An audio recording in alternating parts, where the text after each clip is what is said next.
Hello students, welcome to Unacademy. कैसे हैं आप लोग? सो आई होप आपका प्रिपरेशन बहुत ही अच्छा चल रहा होगा। तो जो भी बच्चे गेट 2023 के लिए प्रिपेयर कर रहे हैं उनका मोस्ट ऑफ द सिलेबस खत्म हो गया होगा, 80-90% खत्म हो गया होगा। कुछ ही टॉपिक्स होंगे जो बचे होंगे और मेजरली स्टूडेंट्स फोकस कर रहे हैं इस टाइम पर रिवीजन में, मेजरली फोकस कर रहे हैं टेस्ट सीरीज पे, मॉक टेस्ट पे। तो बहुत सारे बच्चों का मैसेज आता है every single day. Approximately 5 to 6 students are contacting me and asking the same question, sir revision कैसे करें। बहुत सारे बच्चों को डाउट है कि यार रिवीजन करने के लिए मैं कौन सा रिसोर्स यूज़ करूं, मतलब मैं किसी का लेक्चर देखूं या रिवीजन लेक्चर देखूं या फिर अपने ही नोट्स प्रीवियसली देखो। अगर नोट्स देखो तो फुल लेंथ नोट्स देखूं या शॉर्ट नोट्स जो बनाया वो देखूं या किसी और टॉपर के नोट्स देख लूं या किसी बुक से रिवाइज कर लूं। क्वेश्चन लगाना है तो कहाँ से लगाना है, कौन से क्वेश्चन प्रैक्टिस करूं, जो पहले लगा लिया वही लगाऊं या गेट प्रीवियस ईयर लगाऊं। बहुत सारे क्वेश्चन हैं आपके माइंड में, ठीक है। तो बेसिकली अभी बहुत सारे बच्चे स्ट्रगल कर रहे हैं इस बात पे कि यार एक प्रॉपर स्ट्रेटजी होनी चाहिए हमें रिवीजन की। नो डाउट होनी चाहिए, लेकिन मैं एक चीज़ बता देता हूँ कि जो भी स्ट्रेटजी आप यूज़ कर रहे हैं वो आपके लिए होनी चाहिए, मतलब आपको ही बनाना है। देखिए आप ऐसा मत सोचिए कि कोई रिवीजन की परफेक्टली एक ही स्ट्रेटजी है, या फिर आपने किसी टीचर से पूछा, उसने बताया कि ये स्ट्रेटजी है, ये आपको फॉलो करना है, या आपने किसी टॉपर के इंटरव्यू में देखा कि यार वो उसने ये स्ट्रेटजी फॉलो की थी तो मैं भी ये स्ट्रेटजी फॉलो। ये जरूरी नहीं है। दो टॉपर की भी स्ट्रेटजी देखोगे तो हो सकता है डिफरेंट हो। समझ में आ रहा है मैं क्या बोल रहा हूँ? मेरा पॉइंट ये है यार कि जो आपका रिवीजन का स्ट्रेटजी है वो बहुत सारे फैक्टर्स पर डिपेंड करता है। वो डिपेंड करता है कि आपने पिछली बार जब पढ़ाई की थी तो कैसे की थी, क्या रिसोर्स यूज़ किए थे, कौन से क्वेश्चन यूज़ किए थे, राइट। अभी कितना टाइम बचा हुआ है, कितने कितने टॉपिक तुमने अभी तक पढ़े नहीं, कितने टॉपिक पढ़े हैं और पढ़े हैं तो किस डेप्थ तक पढ़े। तो जो पूरा रिवीजन है इन सारे फैक्टर्स पर डिपेंड करता है। तो बेसिकली कोई एक स्ट्रैटेजी तो इसको फुलफिल नहीं करती, हर बच्चे के लिए अलग हो सकती है, राइट। स्ट्रैटेजी क्या हो सकती है, अलग हो सकती है, लेकिन कुछ थंब रूल्स हैं जो सेम रहने वाले हैं, राइट। तो मेरा सजेशन ये है कि ब्लाइंडली आपको किसी के स्ट्रेटजी पे बिलीव करना या किसी की कॉपी करना इज़ नॉट सजेस्टेबल, राइट। अगर कोई टॉपर ने ये फॉलो किया तो तुम भी फॉलो करने लग गए, ये टीचर ने बोल दिया तो उसको फॉलो करने लग गए, फिर उसने बोल दिया तो वो फॉलो करने लग गए। इतना टाइम नहीं है कि आप मतलब एक्सपेरिमेंट पे एक्सपेरिमेंट कर रहे हैं। जो चीज़ किसी एक के लिए काम की है वो आपके लिए भी काम करेगी, इसकी कोई गारंटी नहीं है। जैसे क्या हुआ, एक मेरा दोस्त है, उसने पूछा यार कि मेरी अभी भी शादी हुई है और मैं अपनी वाइफ को का ट्रस्ट जीतना चाहता हूँ, उसको इम्प्रेस करना चाहता हूँ, तो क्या करना चाहिए। तो हमने बोला एक दोस्त ने एक काम किया था, मैं वही आपको बता देता हूँ, वही कर लो तुम।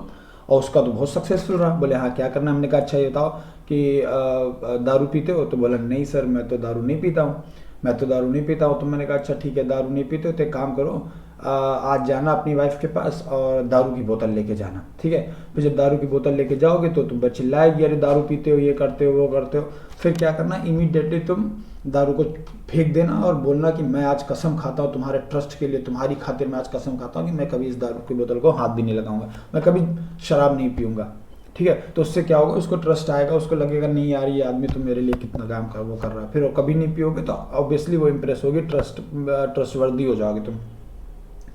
तो उसने बोला हाँ यार ये तो तुमने टेक्निक सही बताई। हमने कहा हाँ एक बंदे ने फॉलो की थी और एकदम बहुत सक्सेसफुल रही है। तो बोला ठीक है, वो भी गया और जैसे ही अपने घर में दरवाज़ा खोल के अंदर घुसा, दारू की बोतल हाथ में दी, थोड़ा लड़खड़ा भी रहा था, तो उसकी वाइफ ने बोला कि मेरा बिना सोडे के बनाना। समझ रहे हो? तो अब क्या, वो जो स्ट्रेटजी किसी एक के लिए काम की थी दूसरे के लिए काम नहीं कर रही है, दूसरे के लिए काम नहीं कर रही। एक हाइपोथेटिकल कहानी थी। सो बेसिकली मैं क्या बोलना चाह रहा हूँ कि कुछ थंब रूल्स हैं, कुछ चीज़ें हैं जो आपको समझना है, वो मैं आज बताने वाला हूँ। जैसे फॉरगेटिंग कर्व क्या है, हमारा दिमाग कैसे काम कर रहा है, राइट। हमें किस पर्टिकुलर टाइम पे रिवीजन करना चाहिए, राइट। रिवीजन का कितना इंपॉर्टेंस है, वो सारी चीज़ें मैं बताने वाला हूँ। पर प्रॉपर स्ट्रेटजी आपको ही बनाना पड़ेगा। प्रॉपर स्ट्रेटजी आपको, हाँ कुछ थंब रूल्स हैं जो आपको उस स्ट्रेटजी बनाते समय हेल्पफुल करेंगे। तो कुछ कॉन्सेप्ट्स हैं, कुछ चीज़ें हैं जो मैं अभी बताने वाला हूँ, ये डेफिनेटली आपको हेल्प करेंगी एक प्रॉपर सही स्ट्रेटजी बनाने में। तो सबसे पहली बात मैं आपको बताना चाहता हूँ कि अगर आपको लगता है कि सक्सेस पाने के लिए like success is not coming with something that you are doing occasionally, कोई काम आप कभी कभार करते हो, एक बार करते हो, वो उसमें आप महारत हासिल हो जाएगी, ऐसा कुछ भी नहीं जरूरी है, ठीक है। अगर अगर आप देखें कि मान लीजिए आपको कोई चीज़ बनाना है, राइट, आपसे बार बार बिगड़ रही है, आप कोशिश कर रहे हैं, बिगड़ रही, लेकिन क्या है, आपको तब तक ये प्रोसेस करना है जब तक वो बिगड़ना बंद हो जाए। ये नहीं है कि आपको फर्स्ट टाइम बना लिया तो हो गया काम खत्म, नहीं। Success is habit. सक्सेस कोई एक ये चीज़ नहीं है कि यार ठीक है ये तुम्हारी मंजिल नहीं हो सकती। सक्सेस आपकी मंजिल नहीं हो सकती, right. Success is a habit, it's a part of habit and it is coming with something that you are doing consistently and repeatedly, right. कोई ऐसी चीज़ है जो आप बार बार करते हो, उसी में आपको महारत हासिल होगी। समझ में आ रहा है? आप लेट से आप प्लम्बिंग सीखना चाहते हैं, आप गए और एक टैप को बस सही से करके लगा दिया और उससे पानी वानी रुक गया, सब कुछ अच्छा हो गया, क्या आप प्लम्बर बन गए? क्या आप अच्छे प्लम्बर बने? नहीं। या फिर प्लम्बिंग की किताबें पढ़ ली और क्या आप प्लम्बर बन गए? नहीं।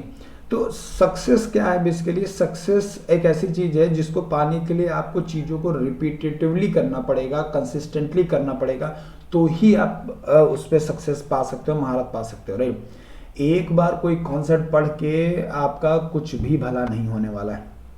That is a first thing, right.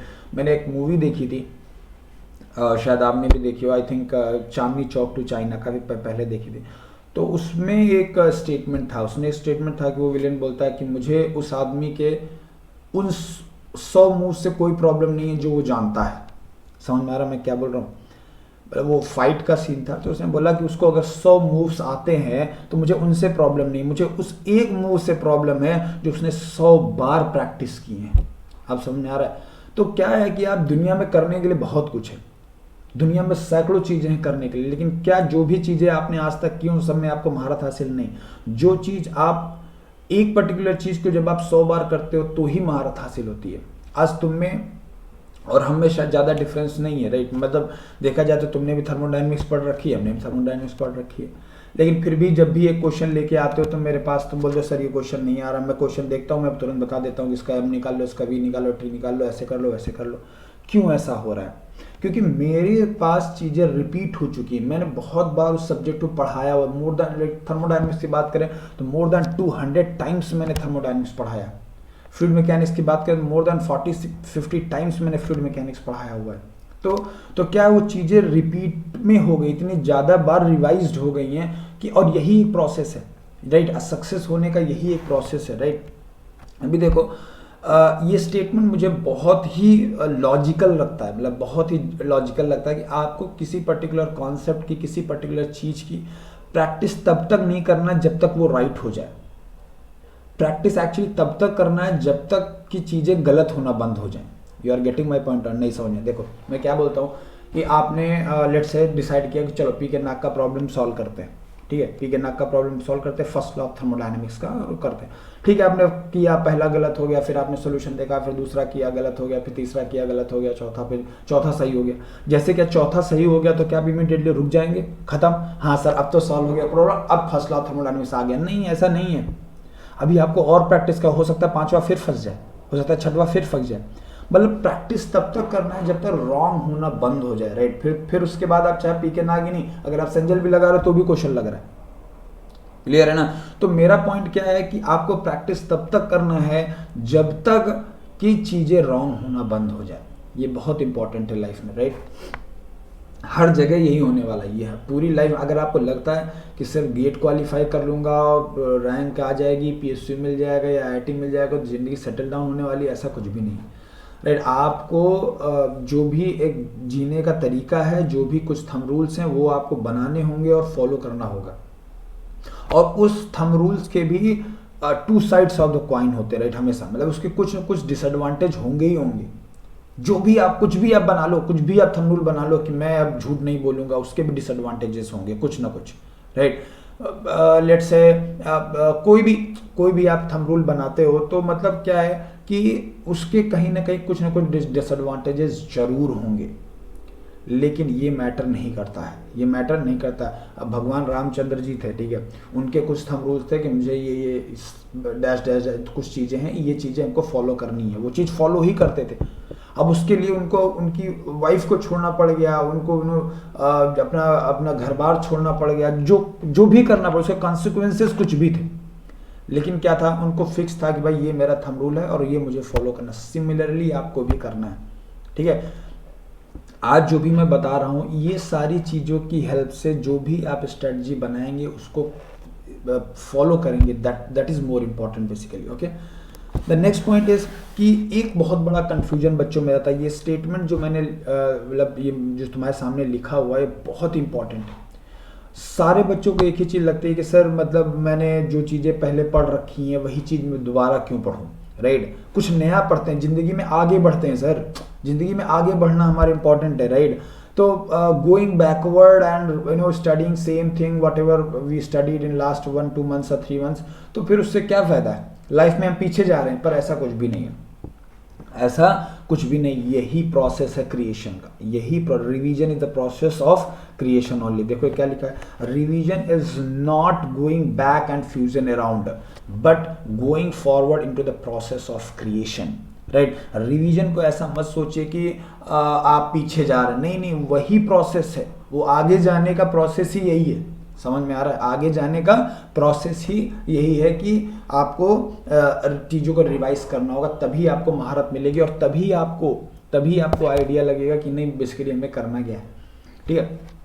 मैं मानता हूँ जितने भी इन्वेंशंस हुए हैं, राइट, उसमें मोस्ट ऑफ द इन्वेंशन कैसे हुए कि एक पर्टिकुलर बंदा, एक पर्टिकुलर साइंटिस्ट एक पर्टिकुलर चीज़ में काम कर रहा था, उस पर रिपीटेटिवली काम करता जा रहा है, करता है, सिमिलर टाइप के काम करता जा रहा है, फिर एक दिन उसको आइडिया क्लिक करता है।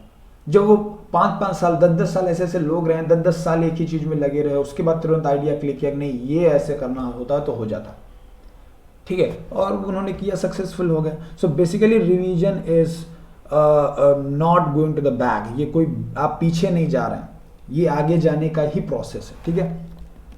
इसके बाद अब जब रिवीजन की बात कर रहे हैं तो अब एक बहुत इंपॉर्टेंट कर्व आता है, दैट इज फॉरगेटिंग कर्व। हमारा माइंड एग्जैक्टली कैसे काम कर रहा है ये आपको समझना बहुत इंपॉर्टेंट है जब भी आप रिवीजन करने वाले हो। तो मैं यहाँ पे एक कर्व बनाने वाला हूँ, ये कर्व बहुत ज़्यादा ही आपको हेल्प करेगा स्ट्रेटजी बनाने के लिए।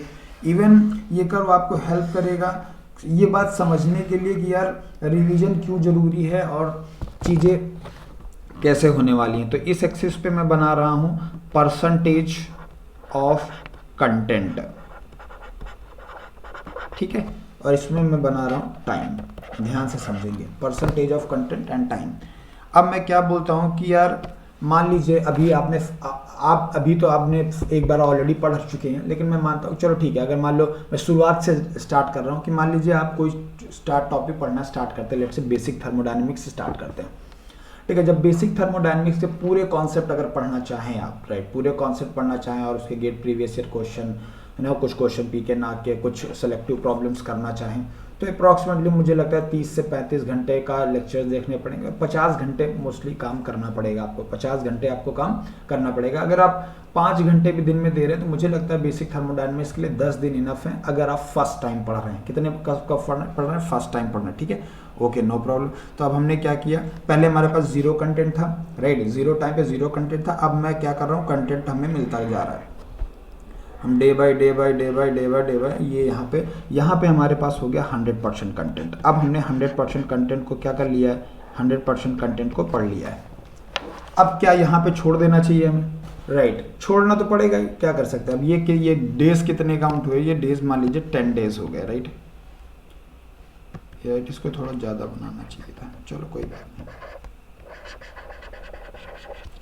10 डेज हो गए, ठीक है। अब जब 10 डेज हो गए और आपने कंटेंट पढ़ने के ख़त्म किया और दूसरा सब्जेक्ट चालू किया, जैसे ही आप दूसरा सब्जेक्ट चालू करेंगे वैसे क्या हो जाएगा, इसको आप भूलना स्टार्ट कर देंगे, इमीडिएटली आप इसको भूलना स्टार्ट कर देंगे। और जब इस बार आप अभी आपने एक ही बार पढ़ा है थर्मोडायनेमिक्स, अभी सिर्फ एक ही बार थर्मोडायनेमिक्स पढ़ा है, और ये जो आप भूलेंगे बहुत ही फास्ट भूलेंगे, बहुत ही फास्ट भूलेंगे, मतलब विद इन 2-3 डेज ही आप 50% कॉन्सेप्ट भूल जाएंगे। विद इन 5 डेज आप 70-80% कॉन्सेप्ट भूल जाएंगे, सिर्फ 20% बचेंगे, और वो आपको भूलेंगे नहीं। जो आपको बहुत बेसिक चीज़ें हैं जैसे कि सिस्टम सराउंडिंग क्या होता है, फर्स्ट लॉ ऑफ थर्मोडायनेमिक्स क्या होता है, law of conservation of energy क्या होता है, सेकंड लॉ, तो ये कुछ चीज़ें हैं जो नहीं भूलेंगी, सिर्फ 20%, बाकी चीज़ें आपकी भूल जाएंगी। तो फॉरगेटिंग कर्व में क्या होने वाला, विद इन लेस टाइम, बहुत ही कम टाइम में ये कर्व का स्लोप बहुत स्टीपर होगा, ये कि ऐसे कुछ हो जाएगा, ठीक है, ये ऐसे हो गया।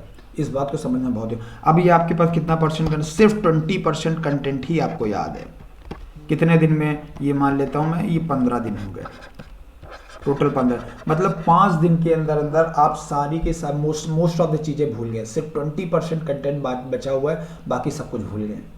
अब अगर इस यहाँ के बाद में, it is just an example, ये जो वैल्यूज़ मैं लिख रहा हूँ सबके लिए अलग अलग हो सकती हैं, राइट। किसी का कैपेसिटी अच्छा है, दिमाग का वो अच्छा है, तो वो ज़्यादा दिन तक रिटेन कर सकता है, नो प्रॉब्लम। अब आप जब 15 दिन बाद यहाँ से स्टार्ट करेंगे तो आपको फिर से उतनी मेहनत करना पड़ेगा, फिर से उतनी ही मेहनत करना पड़ेगा, राइट। अब फिर से आप उतनी मेहनत करेंगे, 10 दिन देंगे, फिर आप यहाँ पहुँचेंगे, फिर ये कुछ जीरो हो जाएगा, तो ये प्रोसेस चलता रहेगा। करना क्या है आपको, नहीं, ये सही चीज़ नहीं है कि आप एक बार पूरा भूल जाओ, फिर पूरा पढ़ो, फिर पूरा भूल जाओ, नहीं, ये नहीं करना है। आपको करना क्या है बेसिकली, आपको यहीं से स्टार्ट कर देना है। जब आपने करीब 20-25% भूले, उसी के बाद स्टार्ट कर दीजिए।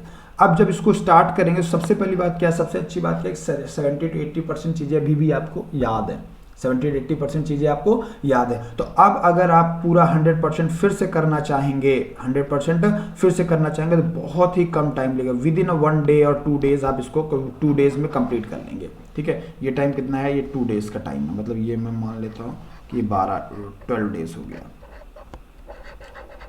12 डेज, तो यानी 2 दिन में ही अपना पूरा वापस से 100% ले गया। ओके, नाउ इस बार क्या होने वाला कि आपने 2 बार पढ़ लिया है, राइट, 2 बार पढ़ा हुआ, तो अब भी फिर भूलेंगे, लेकिन इस बार जो भूलने का रेट होगा ना, वो थोड़ा स्लो होगा, मतलब कर्व कुछ ऐसा जाएगा, राइट, देखो इधर कर्व कुछ ऐसा जाएगा। और इस बार आप 20% चीज़ें नहीं, अभी कुछ न कुछ चीज़ें होंगी जो आपको ज़्यादा रिटेन कर जाएंगी, मतलब इस बार अगर 20 दिन में नहीं पढ़ते हो, दोबारा रिवाइज नहीं भी करते हो ना, तो भी आपका करीबन 30-40% चीज़ें आपको याद रहेंगी लॉन्ग टर्म में। समझ में आ रहा है? ओके, अब इसमें मैंने क्या किया, अब इसके बाद ठीक है, 2 दिन आप पहला रिवीजन, थोड़ा जैसे टॉपिक खत्म हो उसके कुछ दिन बाद ही पहला रिवीजन होना चाहिए, राइट। ओके, अब आ जाते हैं दूसरे कर्व पे। तो पहला रिवीजन हमने कुछ दिन बाद कर लिया, 5 या 6 दिन बाद कर लिया। तो नेक्स्ट रिवीजन है उसको अगर आप इस पर्टिकुलर यहाँ से स्टार्ट करते हैं, फॉर एग्जांपल, राइट, अगर नेक्स्ट रिवीजन आप स्टार्ट करते हैं यहाँ पे, तो भी ये करीबन 10 से 15 दिन बाद ही स्टार्ट होने वाला है, 15-20 दिन के बाद आप स्टार्ट कर सकते हैं।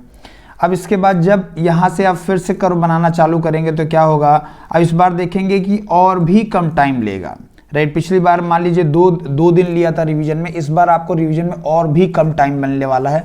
और उसके बाद क्या है कि ये चीज़ें और ज़्यादा स्लोली भूलेंगी, राइट, बहुत स्लोली भूलेंगी। और उसके बाद इवन दो लॉन्ग टर्म में भी, देखो इस वाले केस में क्या, पहली बार जब आपने रिवीजन किया तो कुछ दिनों के बाद में सिर्फ 20% कंटेंट ही आपको याद था, बाकी चीज़ें आप भूल गए। जब सेकेंड टाइम आपने रिवीजन किया तो आपने देखा कुछ ज़्यादा परसेंट, 30%, 40% चीज़ें आपको याद है। यहाँ पे आप देख रहे हैं कि आपको बस कुछ ही कॉन्सेप्ट्स हैं जो आप भूल रहे हैं, मोस्ट ऑफ द चीज़ें आपको याद रह रही हैं। अगर आप एक बार और भी रिवीजन कर लेते हैं, राइट, अगर एक बार भी रिवीजन और कर लेते हैं, लेट्स से यहाँ पे जाके आप एक बार और रिवीजन कर लेते हैं जो शायद कुछ ही घंटे लेने वाला है, तो आपका मोस्ट ऑफ द कॉन्सेप्ट क्या रहेंगे, हमेशा के लिए याद रहे, हमेशा के लिए, मतलब at least up to your exam.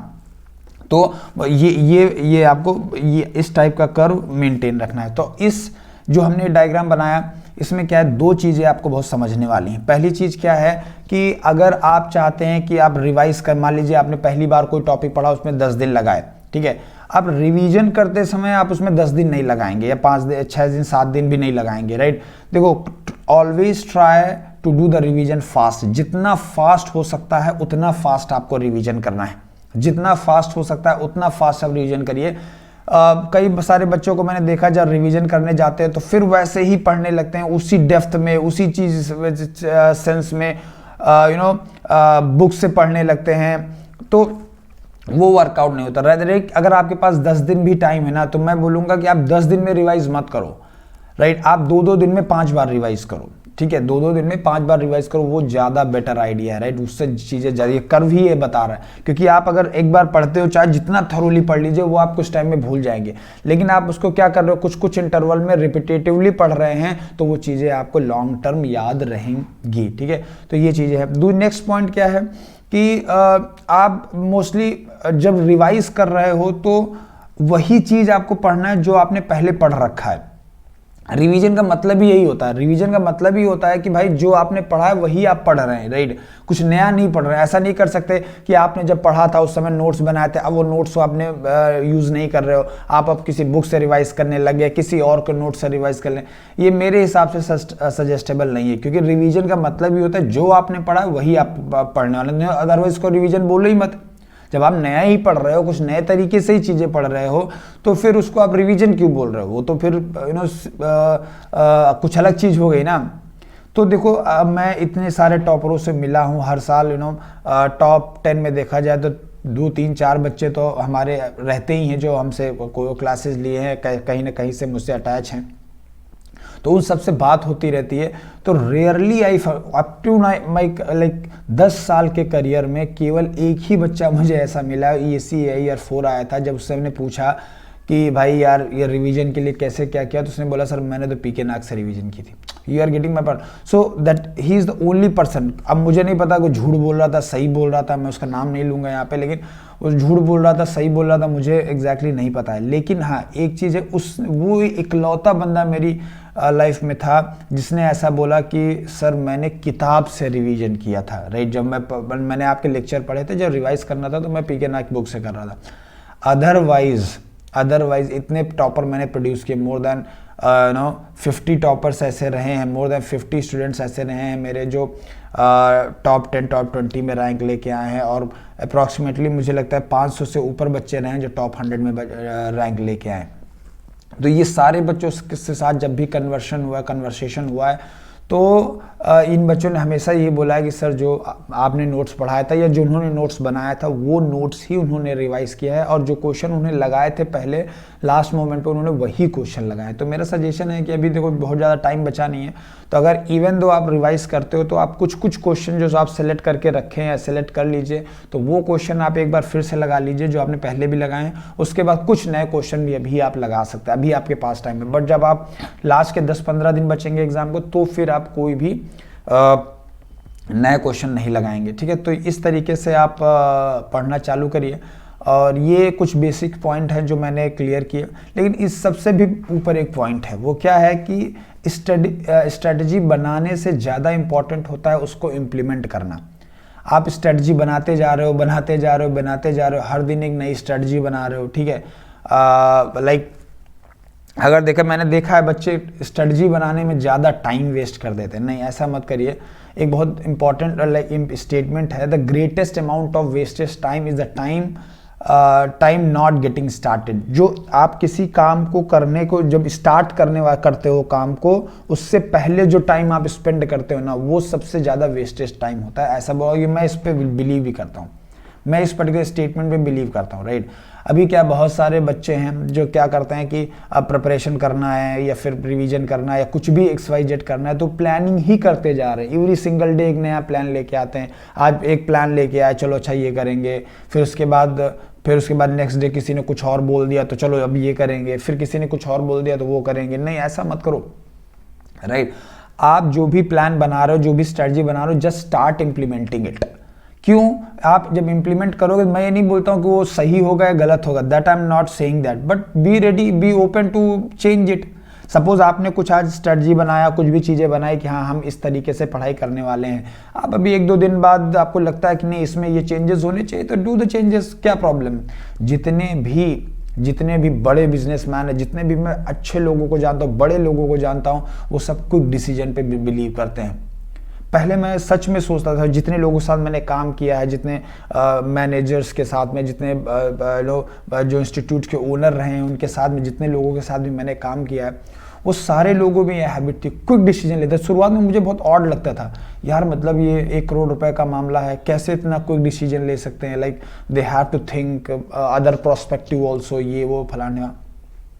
पर मुझे बाद में रियलाइज़ हुआ कि अगर वो ऐसा करते तो शायद वो आज से 10 चीज़, मतलब ठीक है उन्होंने 10 चीज़ें चालू की जिसमें से 8 चीज़ें फेल हुई, लेकिन 2 चीज़ें सक्सेसफुल हुई, वो ज़्यादा मैटर करता है, राइट। इवन जिस ऑर्गेनाइजेशन में अभी मैं काम कर रहा हूँ, राइट, अनअकैडमी, उसके जो CEO हैं, फाउंडर्स हैं, वो सब लोग क्या करते हैं, एक मीटिंग हो रहा है, मीटिंग हुआ, सब ने अपने अपने इनपुट्स रखे, चीज़ें ठीक है, तो जो उनका कंक्लूजन पॉइंट आया, सो वो कंक्लूजन पॉइंट आने में वो ऐसा वेट नहीं करते कि चलो ठीक है अब देखते हैं, इसको कुछ करते हैं, 1-2 महीने में लगाते हैं और सोचते हैं, ऐसा कुछ नहीं है। Let's implement it. जो भी कंक्लूजन निकल के आता है मीटिंग का, जस्ट इम्प्लीमेंट इट, इम्प्लीमेंट करते हैं, ठीक है, be open to change it, right. अगर मान लीजिए अब आपने इम्प्लीमेंट किया, थोड़ा आगे जाने के बाद में आपको पता चलता है कि नहीं यार थोड़ी सी अहम मिस्टेक थी, लाइक ऐसा नहीं करना चाहिए था, ये ऐसे करना चाहिए, तो फिर उसको आप चेंज कर दीजिए, कोई प्रॉब्लम नहीं है, ठीक है। तो ये बहुत इंपॉर्टेंट चीज़ है। अगर तो आप गेट 2024 के लिए प्रिपेयर करना चाहते हैं, या इवन 23 के लिए प्रिपेयर कर रहे हैं, या फिर जो भी 25 के लिए प्रिपेयर कर रहे हैं, तो स्टार्ट कर दीजिए।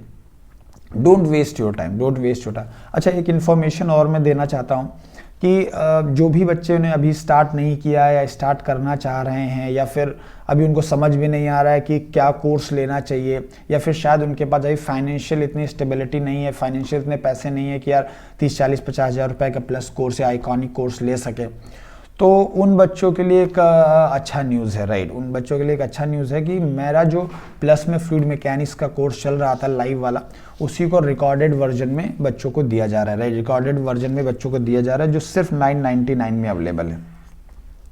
ये सिर्फ 999 सिर्फ फर्स्ट 300 सब्सक्राइबर्स के लिए, मतलब एक्चुअल फीस इसकी 1499 है, और इनिशियल लाइक फर्स्ट 300 सब्सक्राइबर को ऑटोमेटिकली 999 पे मिल जाएगा, मतलब इसमें कोई कोड वोड लगाने का, कुछ भी लगाने की ज़रूरत नहीं है। तो ये वाला जो कोर्स है, इसको आप इनरोल कर लीजिए। इसमें क्या है कि आप समझ भी जाएंगे कि आपको कोई सब्जेक्ट कैसे पढ़ना। मान लीजिए कि ये जो कोर्स है अप्रॉक्सीमेटली 90 आवर्स का होने वाला है, ठीक है, अप्रॉक्सीमेटली 90 आवर्स का होने। ऑन एन एवरेज अगर आप वर्किंग हैं या फिर जस्ट आप स्टार्ट कर रहे हैं, तो आप शायद बहुत घंटे नहीं दे पा रहे हैं, तो अगर 3 घंटे भी ऑन एन एवरेज देते हैं या 5 घंटे आप देते हैं, तो 3 घंटे आप वीडियो लेक्चर देखने में लगाइए, और बाकी प्रैक्टिस और क्वेश्चन बनाना, क्वेश्चन सॉल्व करना, नोट्स बनाना, शॉर्ट नोट्स में उस पर लगाइए। तो 3 आवर्स भी अगर आप डेली देते हैं, तो अप्रॉक्सीमेटली 1 मंथ में आप ये सब्जेक्ट को आप ख़त्म कर सकते हैं। और पहला सब्जेक्ट ख़त्म करने में ज़्यादा टाइम लगता है, क्योंकि एक बार जब आपका हैबिट बन गई, आपको चीज़ें बन गई, तो फिर आप शायद 5 घंटे भी वीडियो देख सकते हैं, 6 घंटे भी वीडियो देख सकते हैं, और 1 महीने में 2 या 3 सब्जेक्ट भी कंप्लीट कर सकते हैं। तो अगर आपका एम है गेट 2024, तो आप बिना वेट किए इस पर्टिकुलर चीज़ को स्टार्ट कर दीजिए। ये मेरा सजेशन है, राइट। तो इसका आप सब्सक्रिप्शन ले लीजिए, और अगर आपको सब्सक्रिप्शन लेने के लिए इस वीडियो के डिस्क्रिप्शन में आपको इसका लिंक मिल जाएगा। उस लिंक पे आप क्लिक करेंगे, स्टेप बाय स्टेप आप फॉलो करते जाइए, आपको कुछ भी दिमाग लगाने की ज़रूरत नहीं है। फिर भी अगर आपको प्रॉब्लम होता है, तो आप मुझे कांटेक्ट कर सकते हैं डायरेक्टली। आप मुझे डायरेक्टली कांटेक्ट कर सकते हैं, थ्रू मेल कर सकते हैं, या व्हाट्सएप कर सकते हैं, या फिर मेरा जो टेलीग्राम चैनल है @shivam-dixit63, तो उसमें जाके आप मुझे पर्सनली भी लिख सकते हैं, ग्रुप में भी लिख सकते हैं। कुछ भी प्रॉब्लम आ रहा है तो आप पूछ सकते हैं।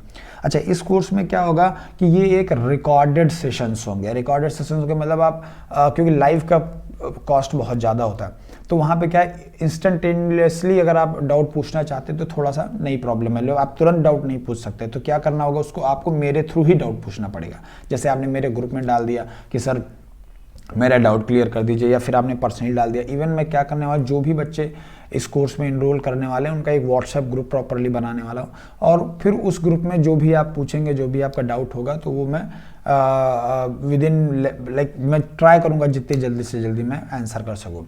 इसके अलावा जो भी प्रैक्टिस शीट्स हैं, नोट्स हैं, वो सारे भी मैं शेयर कर दूंगा।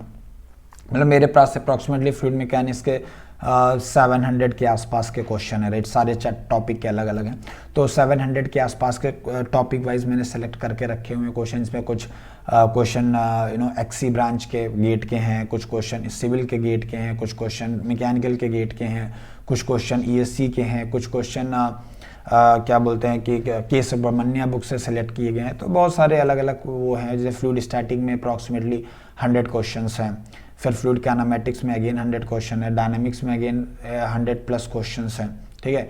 तो ऐसे कर करके मैंने अप्रॉक्सीमेटली जो शीट्स बनाई हुई हैं, उसमें करीब 700 क्वेश्चंस हैं, और अगर वो क्वेश्चंस आप प्रैक्टिस कर लेते हो तो मोर देन इनफ है, आपको पूरे टाइप के हर टाइप का क्वेश्चन आपका सॉल्व होने लगेगा। So this is all about this video, और मैं चाहूँगा कि आपका बहुत ही अच्छा रहे गेट 2023। इवन अगर आप गेट 2024 के लिए प्रिपेयर कर रहे हैं, तो मेरी गुड विशेष हैं, और आप बहुत अच्छा करें लाइफ में। Thank you very much.